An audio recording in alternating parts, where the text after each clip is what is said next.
Hello, and welcome back to Spaces and Laces. I'm your host, Jeff Meyer.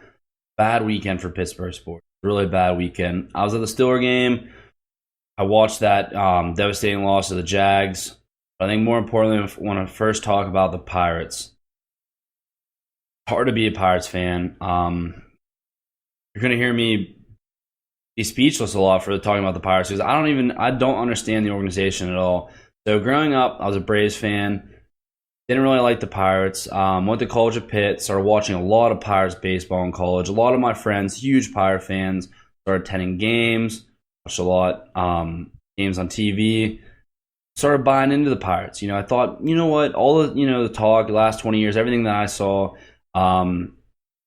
it's over. They finally want to win. They brought in Neil Hunt. They brought in the manager and everything.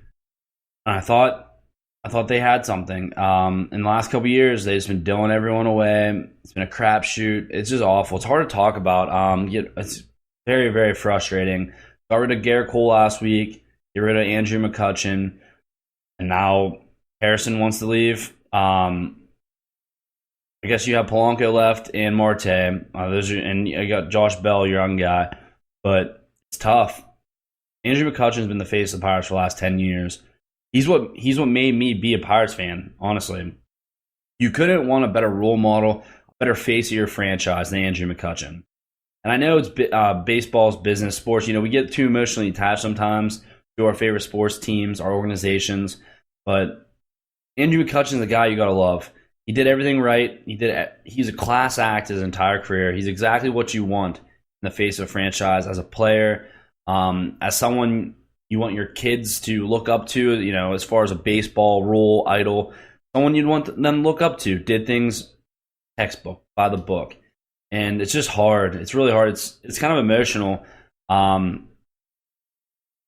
He started off last season very bad, no doubt about it. Had a horrible batting average. But what he did at the end of the season to raise his batting average, I believe it was like 200 at one point, awful, absolutely horrendous for an MVP caliber player like McCutchen. I think he finished the season around 270, 280. So for him to be able to do that, his on-base percentage was through the roof. He played lights out for a very long time. The one thing I have not liked about McCutchen through his career is very streaky. When he's on, he's the best player in baseball. Sometimes he isn't consistent like you want to see out of an MVP caliber player, but it just doesn't make sense. Now, I understand why they traded him now because he's not going to be worth as much this summer. But the issue here is if you're going to dump his whole contract. They're still paying $2.5 million towards his contract. That's unacceptable. And I don't know what they got in return, but it's not going to be good. They're not going to be anything worthy of Andrew McCutchen. Honestly, the Pirates need to tank. They just need to sell the whole team, start fresh. If you want to rebuild, you gotta, I know the guys talked about it on the big show. You gotta use the Astros as your template. You gotta follow their example. But the Pirates won't do it. Hey, as long as you sell enough tickets, and make enough money, having enough people come to the games, your TV contracts, they don't give a shit. Pirates are the worst organization in baseball. They don't want to win. They don't. They want to, stay at status quo, make money. I don't give a shit about winning. If they cared about winning, last couple of years, I would have made more moves to bring in the missing pieces, make a deep playoff run, to compete with the Cubs, to compete with the Cardinals. They don't. They don't do it. I'm just lucky as a Pirates fan. I got to see the last couple of years with Andrew McCutchen, all the guys putting together, Liriano. It's got rid of him. Russell Martin, got rid of him. AJ Burnett, you got rid of him, brought him back. Just so many pieces of the puzzle you brought in, let go. And I think they did a piss poor job of managing it, honestly. They had a chance, and it's over. So the World Series window's over. And it's so sad, because I remember years ago, when I just started becoming a Pirates fan, one of my best friends, like, hey, you're, being a school Pitt, becoming a Pirates fan, you're becoming a Pirates fan at a World Series window. Just hope it doesn't close. Well, a couple years later, out of college, and that window's closing. It's sad, Enjoy going to Pirates games. Enjoy watching the Pirates. I won't be watching this year. I'm not going to watch the Pirates.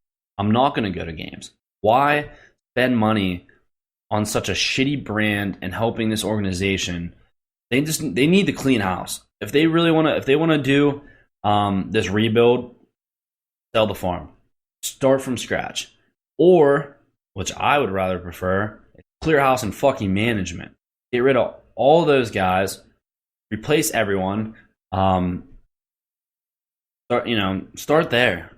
Start there. I think that's the better option because I just don't think they can win in Pittsburgh right now with the management. Honestly, it's awful. It's piss poor. I don't know. Well, I think I'm going to transition to football. I got that off my chest. It's just hard. The Pirates get worked up. Just really, really hard to root for a team that doesn't give a shit.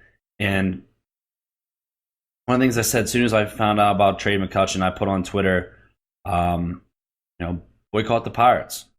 Don't watch, don't attend games, don't buy merchandise. If you boycott the Pirates, things will change. When you start hurting these guys' wallets, things will change.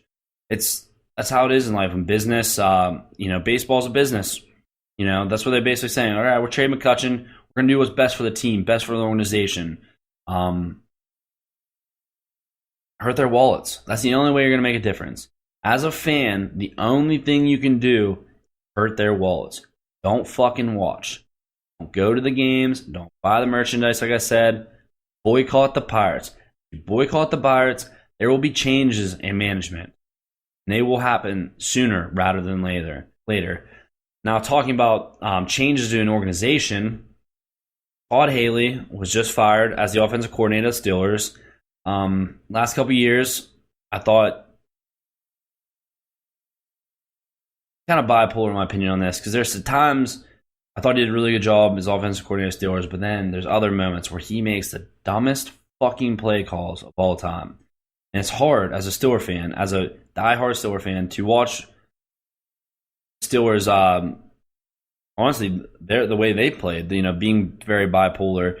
You get one thing, one game, another game. Like this year, they're 13-3. 3 of their losses: the Jaguars, Bears, and off the top of my head, I can't remember the other one. But I know they lost to the Jags. I know they lost to the Bears. I didn't think they should have lost to either team.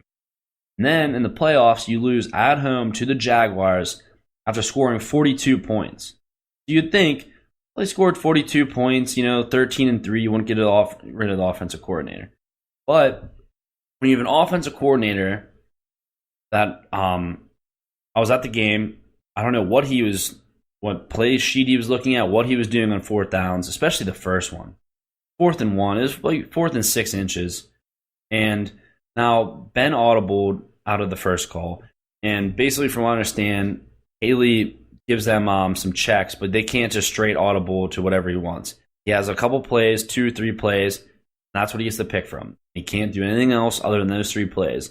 So I want to know what the fucking first play was. Because Ben audibled out of that to that toss. I can't even comprehend how bad of a play call the first one was that he had to audible to a toss. You have a 6 foot, what's it been? 6'5", 260, 270, somewhere in that ballpark. You have Marquise Pouncey at center. You have the Castro, your left guard. Run the fucking ball. Run it up the middle. QB sneak. You need 6 inches. You have all pros right there in the center of your line. Follow them. Lean on your best players. Don't toss at the bell where he's already 5 yards deep and essentially has to get 5.5, 6 yards for the first down. Asinine. Horrible play calling. It's it's very easy to sit back, be a Monday morning quarterback on the situation. But if you know football, that's not the fucking play call. It's ironic, though, because if he tosses it and gets the first down, Todd Haley looks like a fucking genius. Guess what? That's not what happened. It's easy to, look 20/20 hindsight.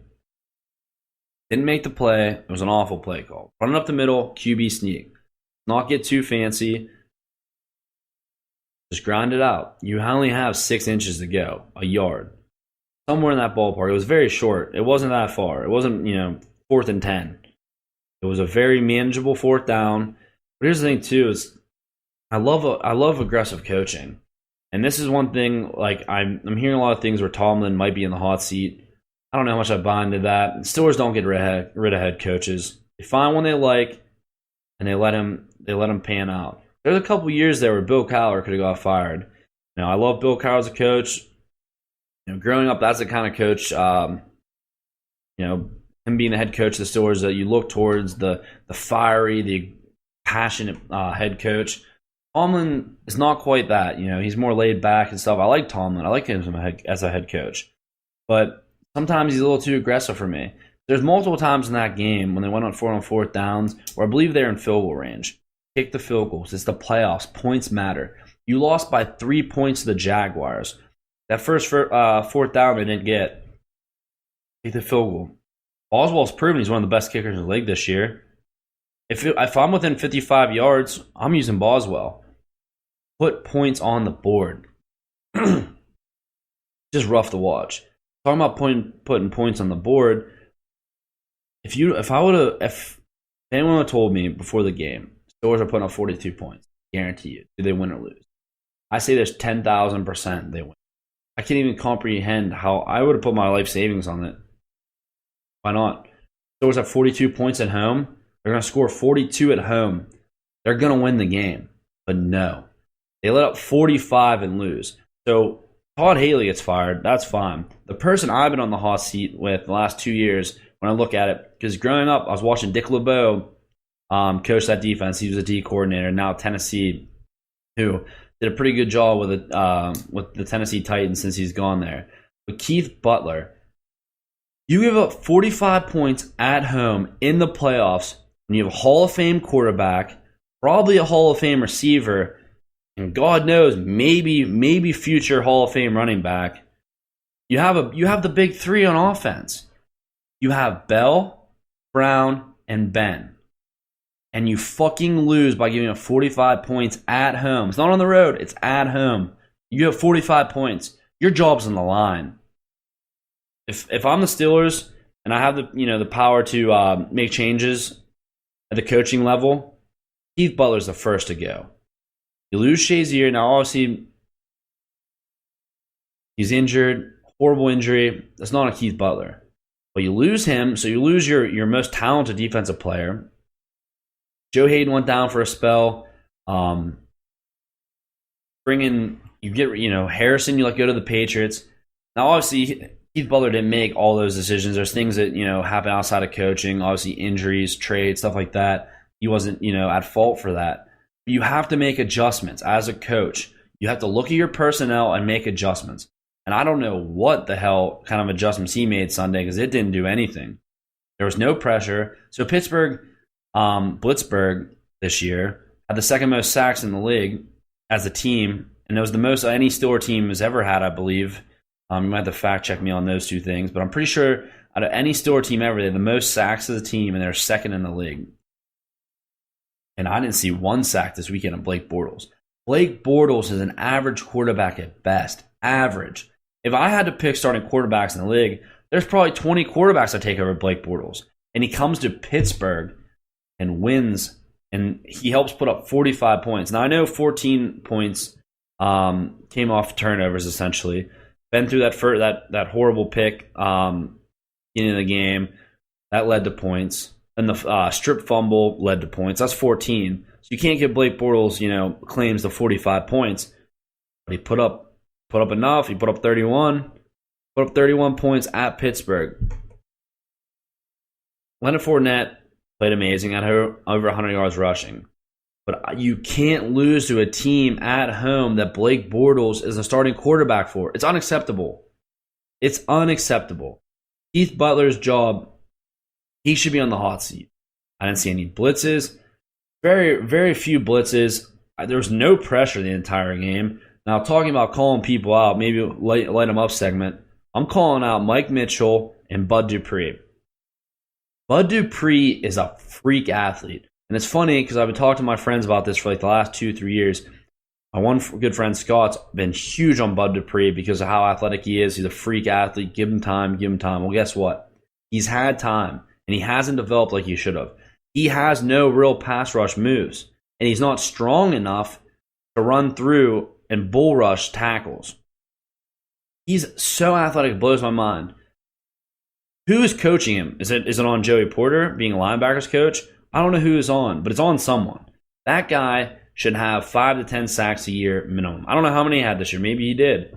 But he didn't have any sacks when it mattered. A divisional playoff game at home. And it looked like all he was doing was playing bumper cars with the tackle.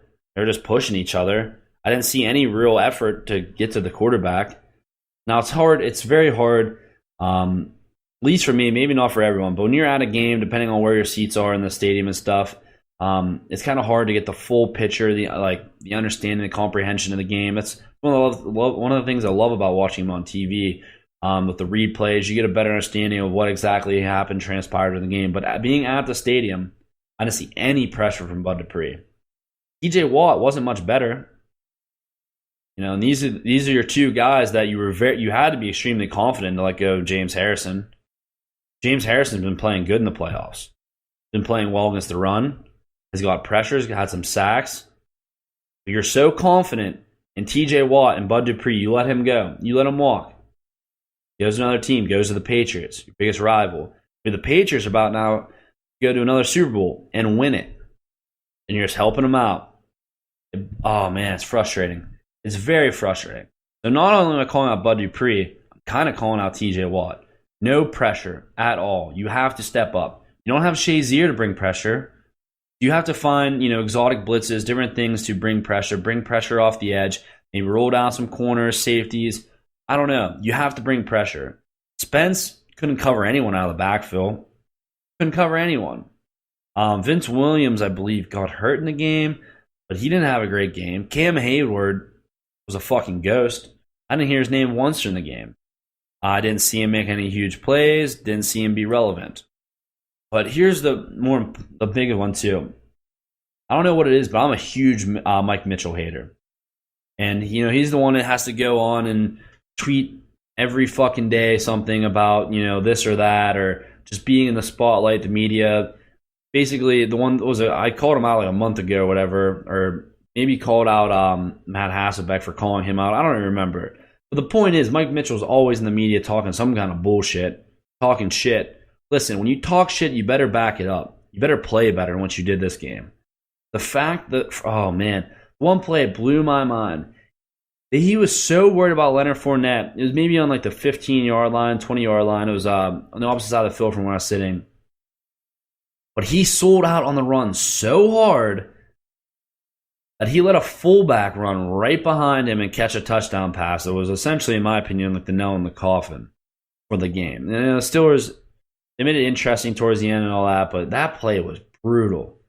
If you're going to come up and sell out, hit them, chuck them, I don't know. It's just,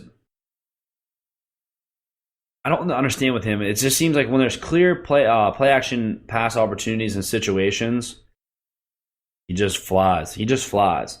Maybe that's what the Steelers want in him, but he's the free safety, so it doesn't make any sense to me. He shouldn't be. He should be the free safety. He should be the last, protector on the field, not letting a team, blow the top off the defense and score, essentially. I don't know what he was doing. And then another play pissed me off.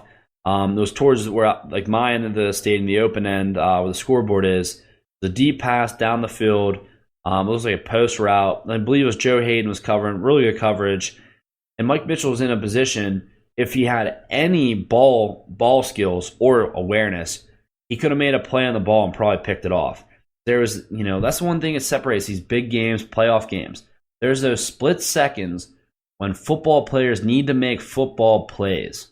And he was in a position, that he should have been able to make that play, should have been able to reach his hands out and pick the ball off. But because he's so bad at body control and ball skills, he overran the play, and the ball that he could have picked off just fell there. And it's hard for someone, played football for so many years, and it's really easy to talk about it after the play happens. It is. I know it's very easy. It's very easy to sit here in front of a camera and talk about it. But Mike Mitchell, when you play for the Steelers, when you're in the playoffs, you have to make those kind of plays. You're expected to. The Steelers are expected to Win playoff games, go to Super Bowls, win Super Bowls. When you win 6 Super Bowls, it's just expected. That's how it is. That's what the franchise expects. But he has no ball skills, no social awareness, isn't the best tackler. I think he's one of the most overrated players on the Steelers team. And in this upcoming draft, I think there's a couple of positions that need addressed. And it blows my mind because I've been pissed year after year when we've gone after linebackers. They're going to have to draft a linebacker. There's no question about it. I think right now that's our biggest need. You have to go inside backer because unfortunately, you have to prepare for Shazier never playing again, which I would love to see Shazier. Hopefully, I don't know all the news, but I'm pretty sure he's still in a wheelchair. I don't know if he's walking, but I hope the best for him. I hope he, is able to walk here soon, maybe play football again. I don't know. It's very ambitious of me to think he'll play again. But if you're the Steelers, you have to prepare for the worst. You have to assume he's never going to play again, and you're going to have to fit that need. You need an inside linebacker. And honestly, after seeing Bud Dupree's performance, an outside linebacker might not be a bad option either. I think TJ Watt's fine. I think TJ Watt's going to do great things for the Steelers. He's a freak athlete too. Had one of the best combines last year's draft. So I don't know how he fell so far to the Steelers. Basically, he fell because he's JJ Watt's little brother and couldn't be as good as JJ. Because that makes fucking sense when you are drafting players in the NFL. That's great logic to go by. But TJ has been great. I love him. Got his jersey this year. I think he's going to do great things for Steelers.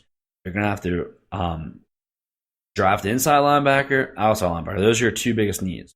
Then go to safety. And it's crazy because years ago, I wouldn't say for like 10 years, you had Ike Taylor, and then everyone else at corner was kind of a liability.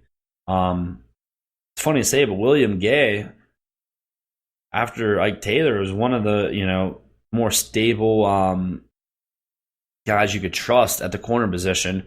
But now I'm confident in the corners. Brought in Joe Hayden. Artie Burns is playing lights out. You have some guys. You have some depth at corner, but I'm not confident in the safeties. Sean Davis, I still don't know what my true opinion on him is yet. I see flashes of greatness. See flashes of who the fuck are you? What are you doing on a football field? Kind of things from him. But Mike Mitchell, my verdict's in on him. He is not the caliber safety you need to win Super Bowl. They're going to have to get a safety. Probably draft an offensive lineman. Linemen are always good draft picks, in my opinion.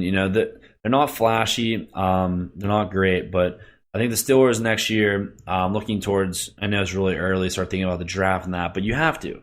Steelers are out of the playoffs. You got to rebuild for next year. Big Ben's coming back. Have AB. Martavis Bryant's apparently happy now. You have Juju Smith on offense. I don't know what's going to happen with Bell, but I'd say smart money would say he's coming back. They might franchise tag him, but he'll play. He's not going to retire. If they franchise tag him, there's 15 million reasons why he's not going to retire. He's not going to sit out. He's going to collect his checks. I'm assuming there's something in the NFL with contracts and stuff that if they franchise tag him, he sits out, he's going to have to pay back money. I would just assume that'd be smart business, and the NFL is a business, and they're a very good business. So I'd assume they have something in order for this situation to happen. So I'm going to assume that Bell is going to play next year. So the offense is good. Maybe, draft an extra lineman. I don't know. Villanueva's doing pretty good. Maybe draft a right tackle, right guard. I said earlier, I mentioned that the Casher is left guard. And now that I think about it, I'm not sure if he's left or right guard. So maybe get another guard to help him. Pouncey's been fine. Pouncey's a Pro Bowl center. And now you have Vance McDonald, who's playing up to his caliber. So you don't have to worry about Jesse James anymore. I've never been a huge fan of Jesse James because he can't fucking block anyone. For being as big as he is, he's soft as fuck. Block someone. You're a tight end in the NFL.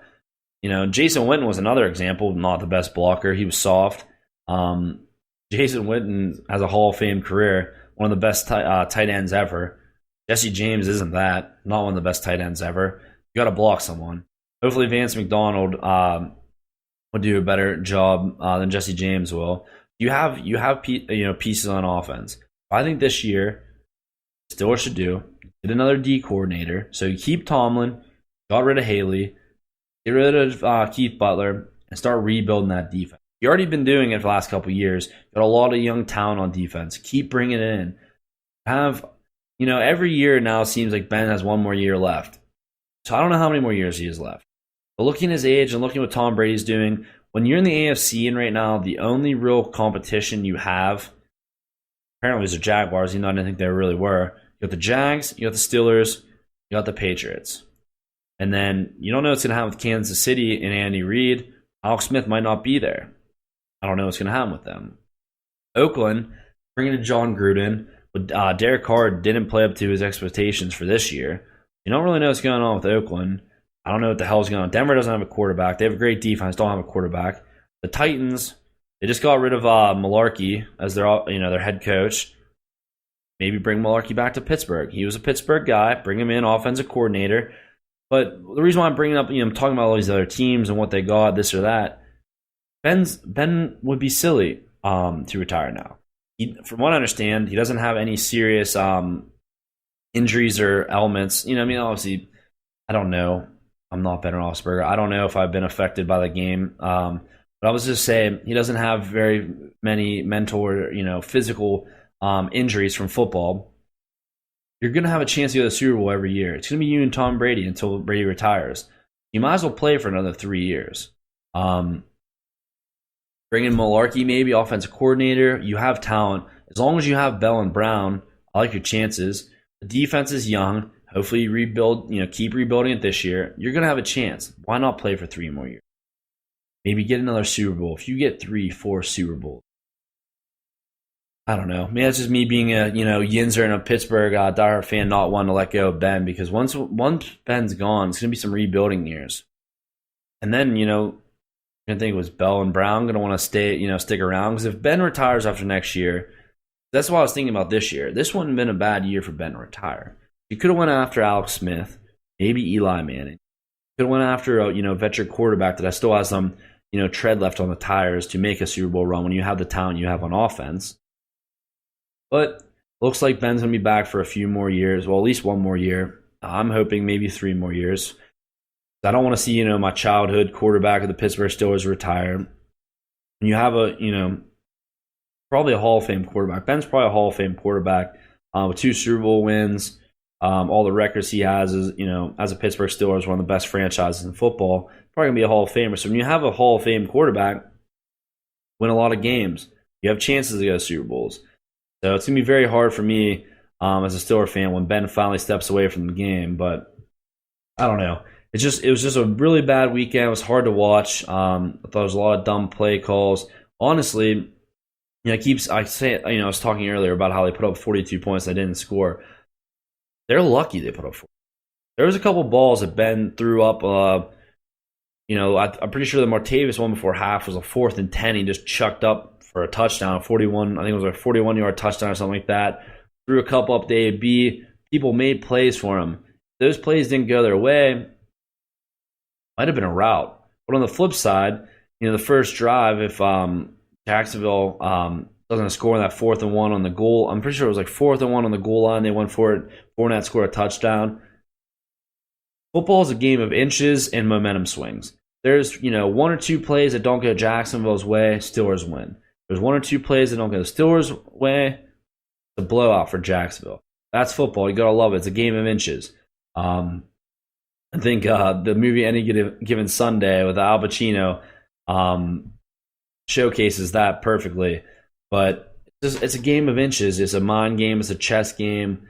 And the Steelers lost the chess game last weekend. Jacksonville, put handcuffs on Bortles. Didn't give him any difficult throws. Didn't have any turnovers. That's the big thing. When you look at playoff games, Super Bowls, big game, any big game moments, essentially, they're usually decided by turnovers. And the Steelers had 2 turnovers, and Jacksonville didn't have any. Turnover game, that's huge. And shout out to the special teams for the Steelers there, because that block punt, if that would have been a clean block, that could have shifted the whole game, score a touchdown there, or be automatically in field goal range. But they blocked that punt, and I don't believe they scored that possession. So special teams, turnovers, those are 2 huge, huge deciding factors in games. Um, Obviously, you're happy with the partial block punt. That's a huge play, but it could have been bigger. And then, the onside kick for the Steelers, that was a shame. That's one thing I was thinking about Tomlin with, reasons he maybe should go. Too aggressive. Now, I know the Jaguars drove the field all day. Steelers couldn't stop them. But you're at home. You have a chance to possibly tie the game up. I don't know why they didn't kick that deep, because if they kick that deep there, and that's just poor time management. I'll talk about time management too. Just poor coaching, poor time management. So the Steelers are down they're down 7. They kicked the onside ball. One of the worst onside kicks I've ever seen. Hit I think it was 44. I think it was Chicolo. Hit him. It's a penalty because illegal touching. So the Jaguars get an extra 5 yards. They get like 5 yards that drive. They're in field goal range. They kick the field goal. They're up 10. But not only did they put them in field goal position, they should have, they should have kicked it deep and given their defense a chance. If they kick it deep, they have 2 timeouts and the 2-minute warning. Okay, kick it deep, automatically get better field position. You're only down 1 score. Obviously, you think in that situation, you're attempting to get the ball inside. You're not thinking about, the illegal touching, and so you're assuming they're going to have worse field position starting off than what they did. But they have good field position. They're able to be in field goal range. But the thing that also pissed me off too, the Steelers should have called both their timeouts before the 2-minute warning. They do that. They kick the field goal with 2 minutes left, and you get an extra 20 seconds because I believe they let it run to the 2-minute warning. Then they used 2 timeouts, and it was like 1 minute and 40 seconds. That's just bad time management. You lost 20 seconds. And then they also had the one, I think they had a grounding call where they lost 10 seconds in the game too. I can't remember. All the games starting to blend together, and there's a lot of groundings at the end of games here that, they had 10-second runoffs. But I think there was in the game too. You lost 20 seconds there. I don't know. I just trust my defense. You live and die by you live and die by defense. Defense wins championships. So if you trust your defense, you trust your D coordinator, kick it deep. You let them get a stop, drive the field, go to OT. That's what I wanted to see. That's not how it panned out. Obviously, they didn't trust the defense, or they would have kicked it deep, had the ball right around midfield with a minute and 42 minutes left. That's not what happened. They didn't play their cards right. They end up losing. So hats off to the Jags. Hats off to Tom Coughlin, Jaguars team, which is, I talked at length there about the Steelers. It was a hard game, but now I want to talk about the AFC and NFC Championship. Tom Coughlin, he's beat the Patriots twice in the Super Bowl. So if any team, I know he's not the head coach, but if any team can beat the Patriots, it's a Tom Coughlin team. So I like that, but on the flip side, Blake Bortles is not going to go to New England in January in Foxborough, which is probably going to be a cold, snowy game, and beat Tom Brady and the Patriots. Not going to happen. Spread right now is minus 8.5 or 9 for the Patriots. I'm calling a double-digit victory. You got money, put it on the Pats. They're gonna make all the plays. Now, I heard some conflicting opinions on this.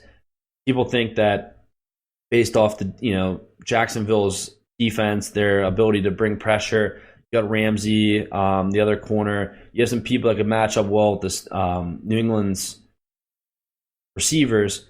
I just don't see it happen. The Patriots have Gronk.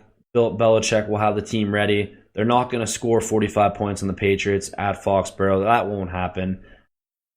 I just don't see. Like I can see why someone would think Jaguars have a chance with their running game, with their defense. But I look at it like this. Have Blake Bortles a quarterback versus Tom Brady. In the playoffs, the veteran quarterback usually wins, which wasn't the case this weekend. Big Ben lost to Blake Bortles. I would take Big Ben over Blake Bortles 80% of the time, which is funny as I was thinking about that. If the Steelers obviously I'm biased. If the Steelers and Jaguars play this year, I think the Steelers win 8 out of 10. Guess what? Lost back-to-back this year. So the Jaguars got their 2 victories this year against the Steelers. But I don't like their chances of the Jaguars going to New England, Bill Belichick team, winning in Foxborough. I don't like it. I think the Pats will win by double digits. Gronk's going to have a field day. I've heard a opinions that they think that they have someone who can match up with Gronk. I don't think anyone can. They're going to have to play man to beat the Patriots, and don't think it will happen. I think Tom Brady will dice them up and run all over them, throw all over them. Patriots are going to move on to the Super Bowl. Now, looking at the NFC, can't comprehend the two NFC games. I don't even need to talk about the Patriots-Titans game. Exactly what happened. I was hoping Derrick Henry would do a little more and then have a chance of winning, but it kind of played out how I thought it would. But looking at the NFC, oh man, Saints and Vikings, that was a game. I'm going to remember that game for a long time. Talking about veteran quarterbacks, just this playoffs. That's what's crazy when you look at the quarterbacks left right now. Tom Brady, Blake Bortles, Case Keenum, and Nick Foles. So tell me who the best quarterback is, and that's probably who's going to win the Super Bowl. The Saints-Vikings game, the Saints had it. Drew Brees, it's crazy. I remember watching how excited Sean Payton was after they scored and they went up, thinking, there's still time left. There's still time. That's just me being optimistic. I'm the guy who stays to the very last second at stadium, games. Like I did last week. I was there to the very last second in the Pittsburgh game. But I was thinking, there's still time left, Sean Payton. Don't get too excited. Don't, get too emotional. Fucking the Vikings pulled it off. Stephon Diggs, that catch, the whiff by the Saints defender. I feel bad for him. That's a tough position to be in. You hit him too early. You get pass interference. They're in field goal range to win the game. You whiff like you do, they win the game. It's a tough position. You basically just got to put the brakes on, hit them, grab on for dear life, and wait for your teammates to help gang tackle them. That's a tough position, but it was a fun game to watch. I watched that in Pittsburgh before coming back to Morgantown. It was a fun game to watch. But then the Falcons, God, they should have beat the Eagles. I can't believe the Eagles moved on after leading 28-3 in the Super Bowl last year. Them another meltdown. I thought they were the better team in the Eagles. I don't understand the fourth down play to Julio Jones, just the rollout. That's one thing. When you have a veteran quarterback and a great quarterback like Matt Ryan, why limit him to his receivers? Give him options. Let him drop back. Give him 4 or 5 receiver options. Let him make the play. When he rolls out right like that, you're essentially cutting off half the field. You're cutting off 50% of your options, in my opinion. Was it pass interference? Maybe. It seemed a little physical. Julio Jones, being the freak athlete he is, still had a chance to catch it at the end. Jumped a tad bit too early. Really wouldn't have mattered, though, because his feet wouldn't have been in. Man, was that close. Right through the fingertips. I really wanted to see the Falcons do well. And I thought it was going to be Falcons-Saints NFC Championship, and it was the complete opposite. I did bad last weekend. I haven't been doing very well in the playoffs so far with my picks. I only got 1 out of 4 right last weekend. I'll call myself out, light myself up. That's piss poor. But this weekend, I think you're going to have the Pats over the Jags. I'm going to take the Vikings over Philly for a Pats-Vikings Super Bowl in Minnesota. Never happened before. And a team has never played in their home stadium for a Super Bowl, and I think this might be the year. I think that would be really cool to see. Give the Vikings a little bit of an advantage, per se, over the Patriots, but should be fun. Went a little long today, but had a lot of fun. But talking about football and baseball for Pittsburgh, Pirates, Steelers season didn't end how I wanted it to, and the Pirates' upcoming season is going to be very, very, very bad. Not going to be fun to watch, not going to be entertainment. I won't be watching. I won't be attending games. I'm going to boycott the Pirates because that's what you need to do to make changes in organizations, hurt their wallets. So I plan on doing my little part. One per day. If more people get on board, it's going to hurt their wallets more. So I'm thinking about boycotting the Pirates. Hopefully the Steelers make some changes. Wouldn't mind, and I said this to Richie the other day in this group test. What about Jack Del Rio? Bring him as a D coordinator. Mike Mularkey's offensive coordinator. Man, I don't think Tomlin would want. I don't think Tomlin, that'd be a home run. I don't think Tomlin would want that though, because you have two head coaches essentially as your offense and defensive coordinator. That'd be maybe a little bit too much struggle for power there. Man, that'd be a hell of a coaching staff in my opinion. You have Tomlin, head coach, Malarkey on offense, Jack Del Rio on defense. Whew. That'd be fun to watch. That'd be fun. But that's the home run. If you're a Steeler fan, I don't think it's likely, but with Gruden going to the Raiders, Del Rio doesn't have a job right now, so maybe he'll want to come to Pittsburgh and have a chance of winning a Super Bowl. Because that's the thing, when you have the weapons on offense, the Steelers do have a Hall of Fame quarterback, you have a chance at a Super Bowl. So we'll see how long that window stays open with Ben. He might be retiring here very soon, but as long as he's at the the lead of the ship, they have a chance at a Super Bowl. But that's it today for Spaces or Laces. Check out Southbound Sports on Twitter, Instagram, all different social medias, Facebook. I know the guys on the big show, Southbound Sports Show, goes live on Facebook. Hit us up at our voicemail for possible content for the Southbound Sports Show or Spaces or Laces. Our voicemail is 1-412-330-1512. Hit us up on Twitter at SBound Sports. Hit me up on Twitter as Jeffrey_T_Meyer. It's been fun. It's been real. You guys have a good Thursday and a great weekend.